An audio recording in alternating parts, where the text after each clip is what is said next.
Hi, thanks for enrolling on the course, my 20 top social skills tips. So these are tips that take a small amount of effort and give you a massive reward for your social life or social skills, or things that are so important that you can't focus enough on them. So I run social shortcuts, and my aim, my primary objective, is to make Earth a happier place through social skills. If everyone has better social skills, then the world is going to be happier. Of course, out of 1,000 people, there's going to be one person who's going to try and be an asshole with it. But on average, what's going to happen is that everyone is going to end up having more friends, better conversations, because people will have more jokes and more interesting topics and stuff. There'll be less arguments, we'll be less divided as a society, and collective human intelligence will increase because we'll be able to share ideas more efficiently. So we'll probably end up inventing more stuff. Anyway, that's my theory. But it's quite clear that better social skills is going to mean that everyone's happier. So anytime you're supporting what we're doing, you're supporting that movement of making Earth a happier place through social skills. So we have another video course if you're interested after watching this one. And that's on how to never run out of things to say in conversation, which is the most commonly requested topic to go through when people book our one-to-one coaching.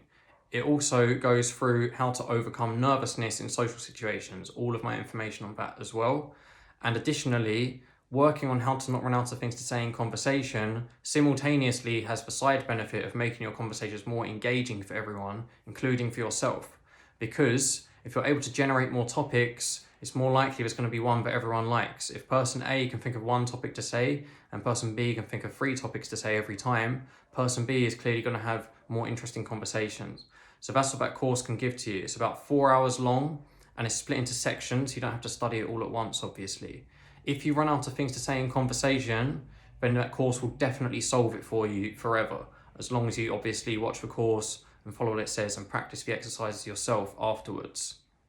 I have never not been able to solve the issue of running out of things to say with someone. It takes usually between 10 hours or 30 hours in super extreme cases, perhaps where people have like fairly strong autism or something. Even then I can solve it. So this course goes through all of my information on it. You will never run out of things to say again. Obviously, maybe once in a blue moon you might, but basically you'll never run out of things to say again if you book that course. So if you run out of things to say in conversation, or if you get nervous in social situations, or if you feel like your conversations are boring, I'd highly recommend it after you watch this. We also offer one-to-one coaching. If you go to our website, socialshortcuts.com, you can find us there and find out more information. I'd highly recommend right now that you grab a notebook and a pen that works, obviously, or a pencil, so that you can take some notes. Because I heard a statistic once that you remember over 3 times as much stuff from note taking as you do from just listening and remembering. There's tons of valuable stuff in here, and lots of it you need to sort of do over time to really get the most benefit out of. If you're not able to use a pen and a notebook, alternatively, you might be able to use like a screwdriver or something and carve it into the wall near you. And potentially you could use hieroglyphics as well if you know those. But the best option is definitely to have a notebook and write with a pen that works in whatever your preferred language is. So here's my top social skills tips. Tip 1, the most important thing in social skills, in my opinion, is managing your own emotions. And that's because your emotions always end up being emitted outwards in some form or another, whether it's your decisions, your words, your body language, and so on. Your emotions are the starting point of all of your decision processes as well. So that's why it's really important. Essentially, social skills is mostly people sending emotions at each other. So I might want to make you interested in this, in what I'm saying right now, obviously. Or in another situation, I might be trying to make you laugh or trying to flirt. That's the fundamental basis of 90% plus of social interactions. That's why managing your emotions is super important. And if you want to get better at social skills, I'd recommend putting in tons of effort into managing your own emotions.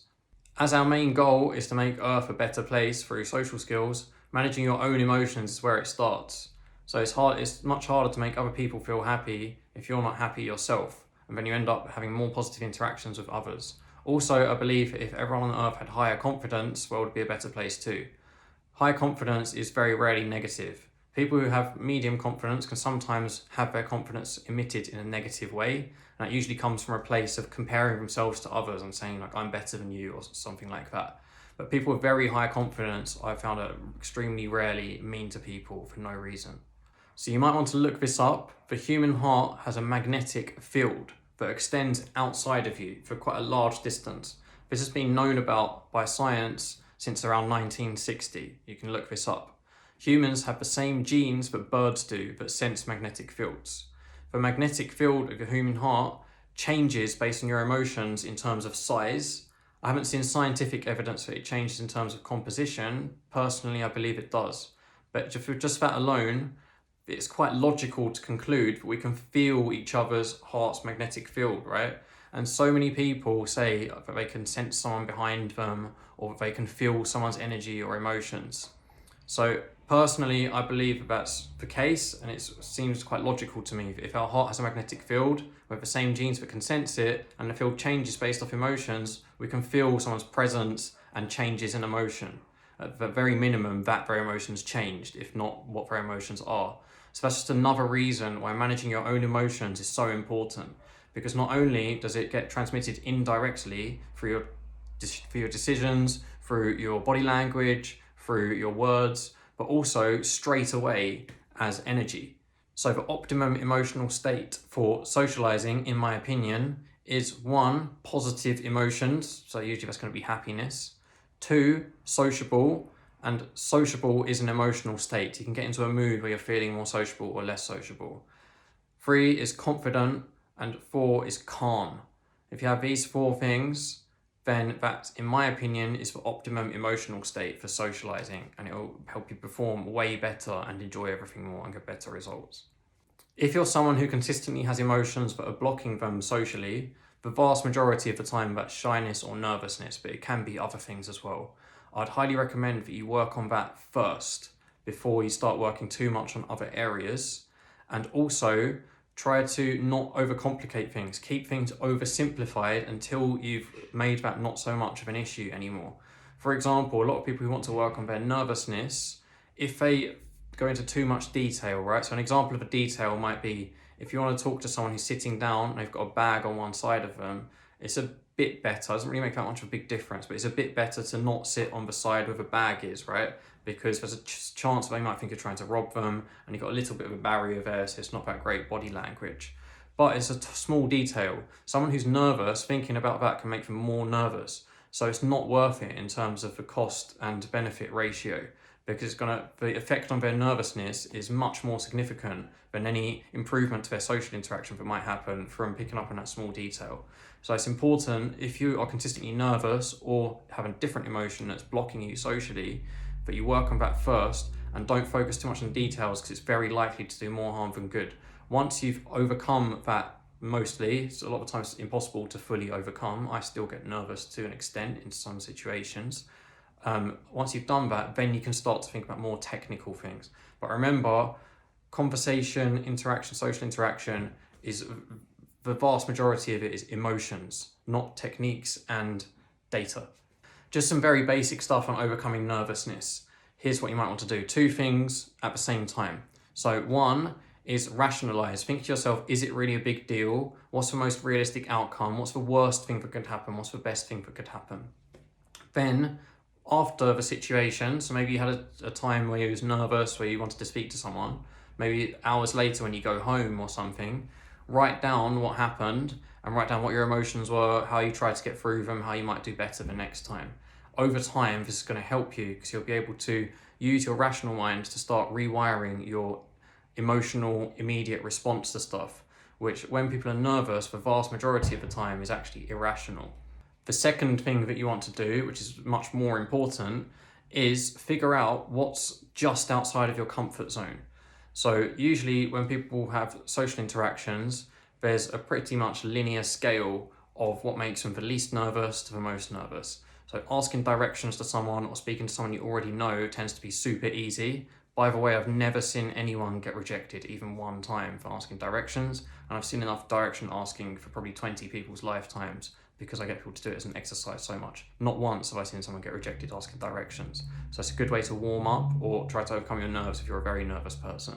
And then the hardest level might be speaking to 8 people in a restaurant or something like that, or at a table or something ridiculous. Along the way, there's other steps. So, but sometimes it can switch around, right? So a good example is some people get more nervous giving a compliment to one person, and some people get more nervous speaking to a group of people who they don't know. And sometimes it is different, okay? So you want to work out for you what's something that makes you just a bit nervous, not too much, because if it's too much, then you're much more likely to end up not doing it.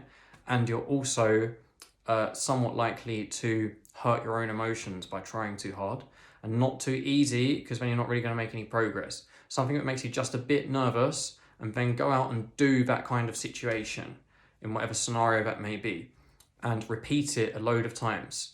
And then eventually your comfort zone is going to expand, and then you've got a new thing that's a bit more difficult than before. And that way you start to overcome your nervousness. In my experience of helping people overcome their nervousness, and my own initially, it tends to take about 2 to 3 months of consistent progress and doing that consistently, and then you can end up making a permanent change. But if you stop halfway along the way, you can end up regressing back to where you were before. And I believe that's due to neuroplasticity, where your neurons change and you can rewire them to respond differently to certain stimulus. So for example, if you get nervous when presented with a social situation, you can end up having your brain not react that way eventually with enough consistent progress.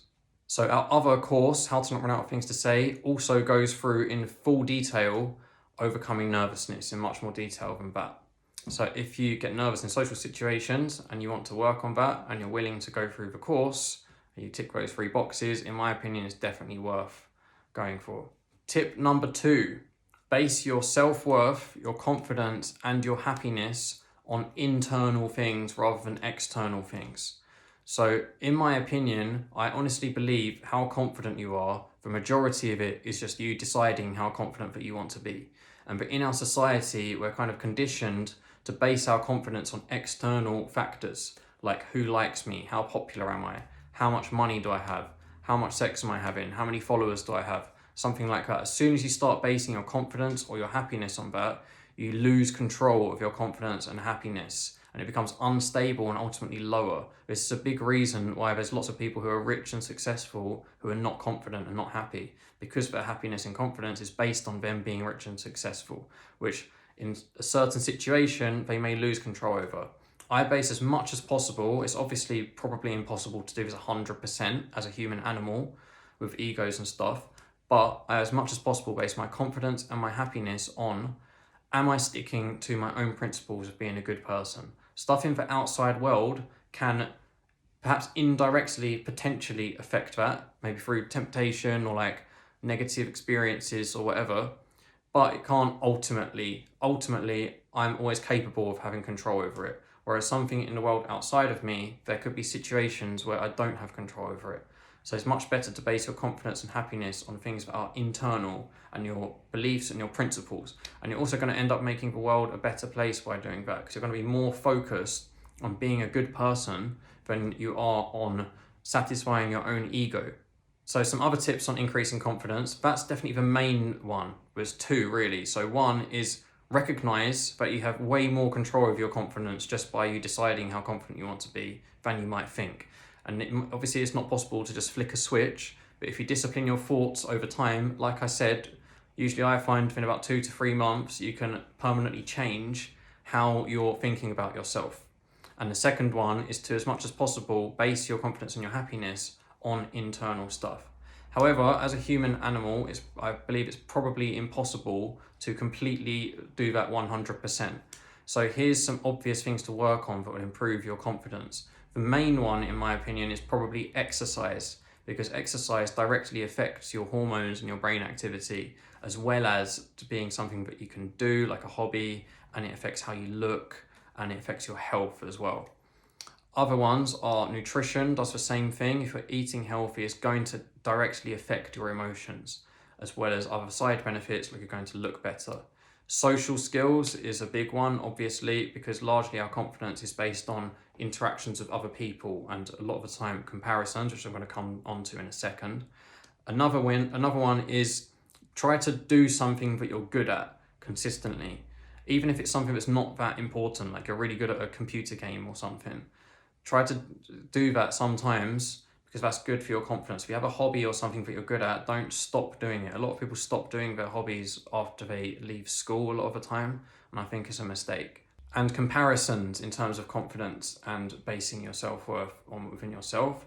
If you're comparing yourself to other people, then again, your confidence and your happiness is now unstable, because you don't have control over that person. They could suddenly become better at you at whatever you're thinking of comparing yourself about, or they might remove themselves from your life and you might be comparing yourself to someone else who's completely different, right?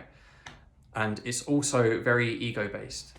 So what's the best thing to do is, obviously there are some situations where comparing yourself to others is good in some ways, but in my opinion, the vast majority of people do it way too much and usually in an unhealthy way.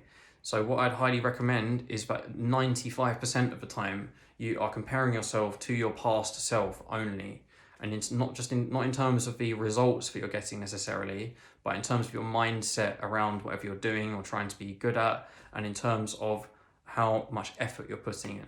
And like I said, you need to discipline yourself with your thoughts over time. So in terms of disciplining yourself with your thoughts, what we want to do is every time you have a thought that is bad in some way that you want to change for whatever reason.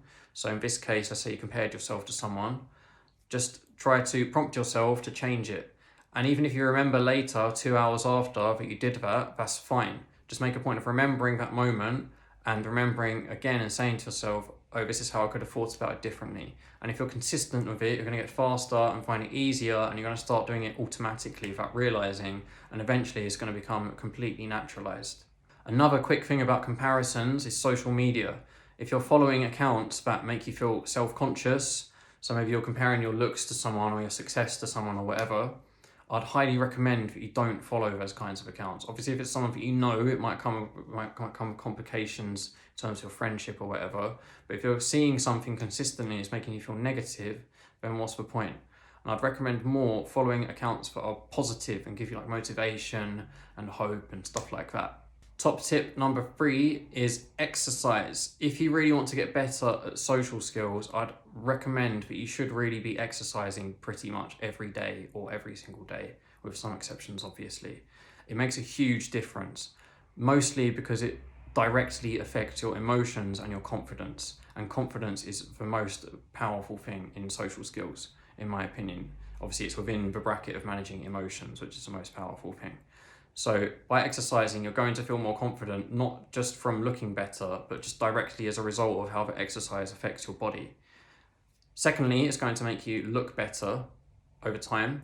Thirdly, it's often a good way to have a hobby that you can, 1, meet new people in, and 2, talk about in conversations, so it gives you more stuff to talk about. Also, exercise is pretty much guaranteed to reduce your nervousness in social situations, because it just helps you regulate your emotions to be calmer and more confident anyway. But again, our other course goes through in full detail stuff on overcoming nervousness, including a whole process of how you can do it by yourself. Tip 4 is eye contact. I would say this is the most important thing in body language, possibly posture, but they're quite close, okay? I'd probably say eye contact is most important. So eye contact has a huge sway and is like the easiest way to show confidence is by holding good eye contact. So people often get confused about how much eye contact to hold. So there's 4 different scenarios where we have to consider how much eye contact to hold. 1 is you're talking. 2 is you're listening to someone else talk who you're in conversation with. 3 is you're talking and then the talking stops and now there's a silence. How long do you hold it in the silence? And 4 is that you catch eye contact with someone that you're not talking to. It could even be on a bus or something, someone you don't know. So here's what we do. 1, if you're talking, you often need to move your eyes a bit because it helps your brain function to remember what you're saying and stuff. So I would give not full eye contact. If you're in a group, you want to try to make some effort to try to make the eye contact even between people roughly. So then you're not leaving someone out. Also, however, in some situations, there might be one person who's seeming left out or is very shy or something. And what you can do in that case is give them more eye contact to help them feel more included in the situation. Next is if you're listening. If you're listening, in my opinion, it's fine to give full eye contact, 100% eye contact. I've hardly ever heard of anyone complaining about that. If you're sort of looking intimidating or something, while you're looking at them, the best thing that you can do, as usual, is manage your emotions. If your emotions are just that you're calm and you're listening, then that's going to come across in your facial expression. And it's just going to look like you're being polite, listening, and you're confident because you're not looking away from their eyes. Next is in a situation where you're talking and then there's a silence and the talking's ended. In that situation, my opinion of what you should do is hold it for just a little bit longer than what feels comfortable. If you really want to show confidence, I'd usually recommend trying not to look away first. If it's a situation that's potentially hostile or someone you don't know that well, then I might not recommend it because you might start some kind of confrontation on some level. Situation 4 is you catch eye contact with someone who's nearby, who you don't necessarily know and you're not talking to. So again, we need to watch out to some extent for safety and stuff. If you're staring people down who you don't know, it might look like you're being hostile. So usually wouldn't recommend that. But if they seem to have a facial expression or body language that suggests that they're open to socializing, you might want to hold it for a little bit longer than what feels comfortable. And if they look back, you can potentially start a conversation in this sequence. So if they look back, you can smile. And then if they smile back, you can like nod or wave or thumbs up or some kind of gesture like that. If they do that back, then you can say something. And it's quite a good stepping stone process to start a conversation where you also can't really be properly rejected. Because say, for example, I just waved and they didn't really respond. It's not really a big deal. And also we can add something else to this to give you a really overpowered strategy in certain situations. If you're in a situation where it's okay to wear something outrageous, okay, so maybe you're on a beach on holiday or you're at a music festival or something like that, not in a dentist's waiting room or a bus stop or something. You can wear something really loud and outrageous. So I used to have this stuffed animal monkey that has Velcro hands and it was pink, and I'd wrap it around my neck and I've got a monkey hanging off my neck. And the amount of people that looked over or tried to talk to me was insane. So then what I would do, if I was on holiday at the beach or a music festival or something, walk along, loads of people would end up looking, then I can look back. If they hold eye contact, then I can smile. If they smile back, then I can wave. If they wave back, then I can go and talk to them. And it's a really, really easy process of starting talking to people. Obviously that requires some level of confidence, but it's really overpowered if you have that confidence. Superpowered tip number 5 is posture, the other most important thing in body language. I would say it's a very close second to eye contact. Having good posture very quickly affects your emotions. If I'm upset, one of the first things that I'll do is sit or stand really straight and get my chin up so it's over this sort of horizontal line here. And it affects your emotions very fast because when you change your posture, you're affecting basically half of your whole body, possibly more. So by doing that and changing it into a good position, body language affects your emotions backwards as well as your emotions causing body language. So if you have good posture, you feel more confident and you feel happier quickly. Also, people react to good posture really positively. People often treat you with way more respect and find you way more attractive. I think especially if you're a guy, good posture is important. I notice that if I'm on the train and I'm slouching and then I sit up straight, I often see girls look over pretty much straight away. Here's how to improve your posture. A lot of people find holding good posture uncomfortable, and I think that's because they haven't worked the muscles that are supporting their posture that much. So one thing that I do is, I can do this either every day or every 2 days, is sit really straight and hold that position until it starts aching, and then hold it for some time longer. And then what you're doing is you're exercising the muscles that are responsible for holding good posture. And if you're doing that daily or every 2 days, they're going to get stronger and it's going to be easier for you to maintain good posture for longer. Also, if you're consistently doing it, it's going to keep reminding you, it's going to be more at the front of your mind to have good posture. So another reason why people don't have good posture is because they are not thinking about it that much. Like a lot of the time they have to remember, oh yeah, have good posture. So you want to keep it more to the front of your mind. If you can keep reminding yourself of it as well, that's another way.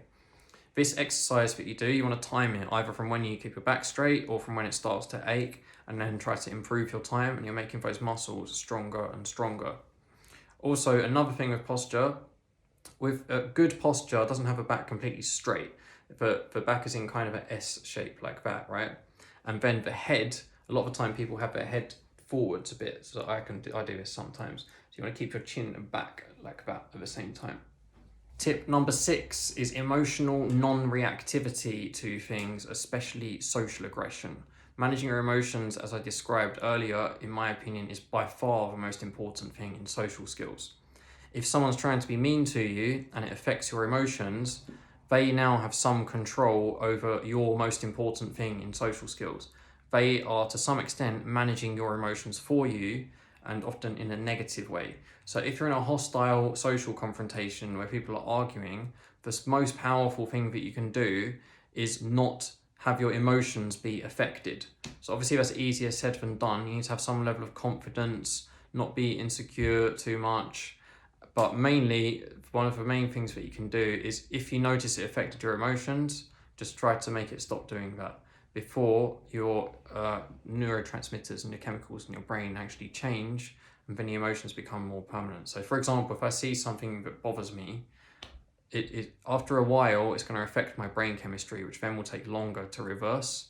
Whereas if I notice it bothers me and then I quickly focus on something else or find a reason why it doesn't bother me or manage my emotions in my head, then my emotional state is going to stay the same, even though I was bothered for like a few seconds or whatever. This is also important in other areas as well. Another area where this is important is in flirting. So if someone's trying to play games with you and they're flirting, they're trying to affect your emotions. So if your emotions are unaffected, then it's pretty much impossible to try and play mind games with you or anything like that. Additionally, it tends to be really sexy if someone is unable to have effect on you when they're trying to flirt with you or make you attracted. If you're not sort of like melting for them and you're in control of your own emotions, it tends to put you in a stronger position, and it makes it way less likely that someone is able to do bad things to you due to their own interests in terms of their flirting, get attention, use you for sex or something like that. So we've got a lot more content on being emotionally non-reactive to situations that will make you nervous in social situations on our course. If you consistently get nervous in social situations and you're willing to actually watch the course and follow what it says, then I think it's definitely worth it for you to invest. Tip number 7, the most important thing in flirting is what I call the ideal frame for flirting. So I need to explain this, it's hard to explain quickly. So when we're flirting, we've got two people involved. One person is showing a certain amount of interest and the other person is showing a certain amount of interest. In theory, we could give a number to that interest if we measured the energy or your neurotransmitters or something. But in practice, that's not possible, right? But if one person is showing way more interest than the other person, then that tends to be really bad for the person who's showing way more interest. Eventually, if you're showing too much in comparison, so if the other person is showing you lots, it's also okay to show lots. So it's in comparison. If you're showing a lot more than they are, then you start to fall into the category of being needy and too keen, and your attractiveness will plummet, and you'll become way less attractive fast the vast majority of the time.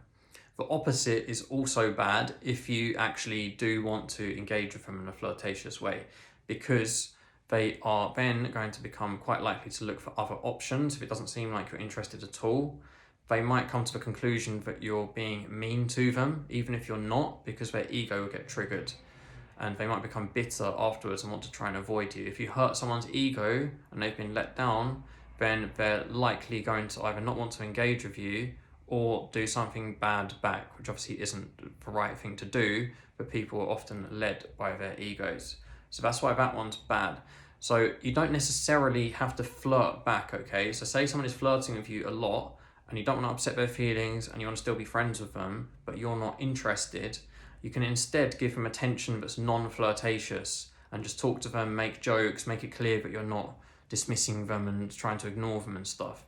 And that way they're not going to fall into that other boundary where they're showing a certain amount too much more compared to you, where those negative consequences can occur, where they are going to feel bad and want to do something in response or withdraw from you, or They are going to look for other options, which if you are interested in them, you might not want to happen. And then the third category is that one person is showing just a little bit more than the other. So this is the most important thing in flirting, is it's most favorable to you to be in a position where you're showing just a little bit less interest than the other person.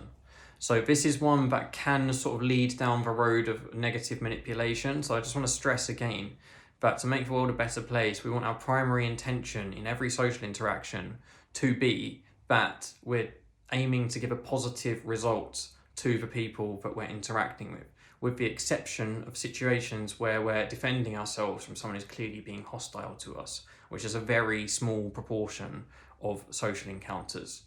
So if you're able to be a nice person while doing this, this is the most favourable scenario where they're showing just a little bit more interest than you are. In this case, they're chasing you.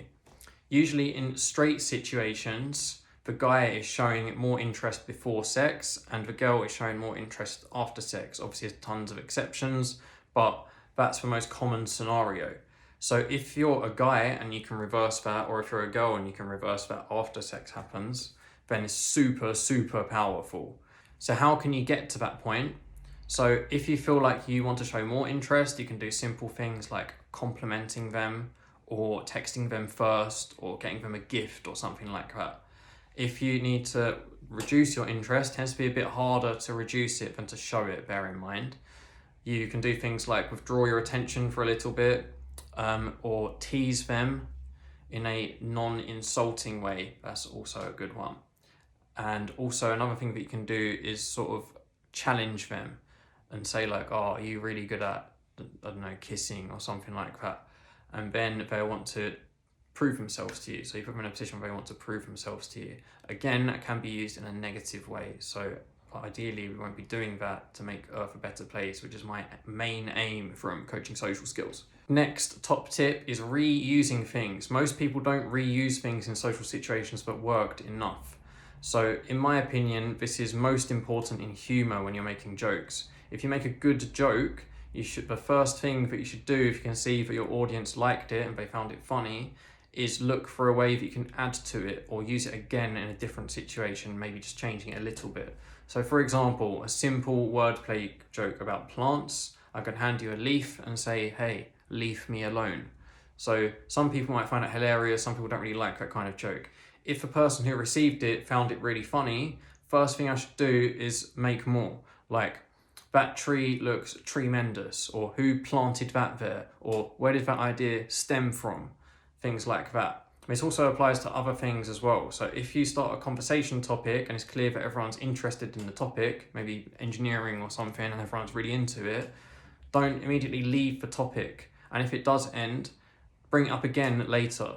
So what tends to happen is that obviously if I made 10,000 plant jokes in a row right now, pretty much everyone is going to switch off other than actual plant because they wouldn't be able to touch the buttons on your screen/laptop. So eventually it's going to lose more and more power, and eventually it's going to cross a line where it starts to become more of a negative impact because it's starting to become tired or boring or annoying. So the maximum effectiveness that you can get is that you use it all the way up until it's just about to reach that line and then stop. And you should be able to feel when that is by feeling emotions, by using body language, by checking if people are trying to change the topic, stuff like that. But you're much better off reusing things too much than not reusing things at all. So that applies to if you flirted in a way that they liked, reuse it. If you made a joke, I think that's the most important times in humor, reuse it. If you made a point where you're trying to persuade someone of something, reuse that as well. Next top tip, number 9, is quick thinking. This is the second most important thing in social skills, in my opinion, is thinking fast. Now, the stereotypical nerd is from an American high school movie where you have the nerds and the jocks or whatever, and also I'd say 75% of our one-to-one clients work in either IT, engineering, or accounting. So these kinds of people, if we're to stereotype a little bit, obviously there's tons of exceptions, tend to be people who are focused on thinking perfect slow rather than okay fast.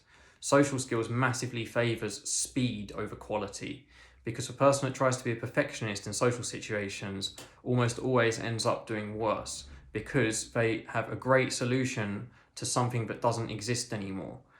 And also, it's not possible to be a perfectionist in social situations. One, there's way too much stuff happening way too quickly. In any normal conversation, we could list 100 relevant topics that we can lead on to next. We can list many topics from just before in the conversation we can go back to. There's tons of body language signals. There's tons of stuff going on all around you that you can possibly talk about. There's no way that a human is able to compute all of that stuff. This also means, a kind of side point, that any spare time you have in a social situation, if you really want to do well in a social situation for some reason, obviously lots of social situations you just want to relax or whatever, but if you really are trying to facilitate some agenda, like make a new friend or make your friend have a nice time or do well on your date or something, every spare second that you have should be used to either manage your emotions, primarily if you've got negative emotions or non-favorable emotions for social situations, or thinking of like what topics are there, what are they wearing that I can talk about, what jokes can I make, what stories do I have. The list goes on and on and on. Additionally, it's literally mathematically impossible to be a perfectionist in social situations. So as soon as you aim to be a perfectionist, you're almost definitely making yourself do worse. And the reason for that is because the number of possible combinations of stuff that could happen next is unlimited. Right now, I could speak about what I was about to say in a different voice. I could say it in slightly different wording. I could choose to talk about pandas or alarm clocks or trees or something. Or I could run around the room 10 times, slap myself in the face a few times and do 30 push-ups and then lick the wall 5 times in a row before continuing. There's no way that you can prepare for every single possible combination of stuff that happens next. So if you're someone who's consistently a perfectionist in social situations, you're much better off being someone who's okay fast. The person who can analyze 5 things in a social situation, maybe what they're saying, their body language, your own body language, what's going on around you, and get it 6 out of 10, is going to do way better than the person who can analyze 1 piece of information 10 out of 10. And also, speed usually equals quality anyway, because if you're able to be fast thinking, you're able to generate more potential options. So it's more likely one is going to be good. So for example, if one person can think of 1 thing to say next and another person can think of 3 things to say next, it's more likely that the person who can think of 3 things to say next is going to have an obviously good option that's clearly funny or clearly the other person's going to be interested in, or they can use to flirt or something like that. So you can think faster if you're calm. If your emotions are calm, you can think faster. And if you're in a more sociable emotional state as well. So remember, you can get into a more sociable emotional state by socializing with people leading up to whatever situation you need to perform well in, and your emotions will become more sociable and you'll be able to think faster. The human brain has a response to stress, which makes it less capable of thinking of like creative things and more capable of things like reaction time and running and stuff. So that's obviously not favorable for social situations. So that's another reason why if you're consistently nervous, that should be the first thing that you work on, because it's also going to affect your quick thinking. Some other quick thinking tips. If your mind goes blank, so you're thinking of sort of nothing, this is usually because your mind is now thinking useless thoughts like, oh my God, this is hard, my mind's blank. These thoughts are not helping you solve the situation. Instead, you want to try to stop, chill, and then think of potential solutions. So for example, you're in an awkward silence and you're trying to think of something to say. If your mind's going blank, all of this panic and doubt-based thoughts like, oh my God, oh my God, oh my God, they're not going to give you anything to say.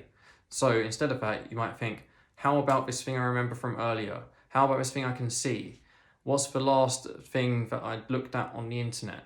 What pictures on my phone? What color is the walls? Can I talk about that? And then maybe the few of them that you generate, few of your options you generate are not favorable to the situation, but there's a chance that they will be. Whereas if your mind is just doing nothing apart from panicking, then there's no chance that you're going to come up with something that works in the situation. So you want to orient more towards generating potential solutions rather than just panic and doubt. It's kind of similar, I guess, to a computer that has some kind of malware or something and trying to open something, but you've been watching too many dodgy sites recently, and now your computer is focusing on stuff that's not useful to you at the same time that it's trying to focus on opening the program that you want. So your panic and doubt and your mind freezing is kind of similar to the malware analogy. Another quick tip for quick thinking is kind of like a cheat in a sense.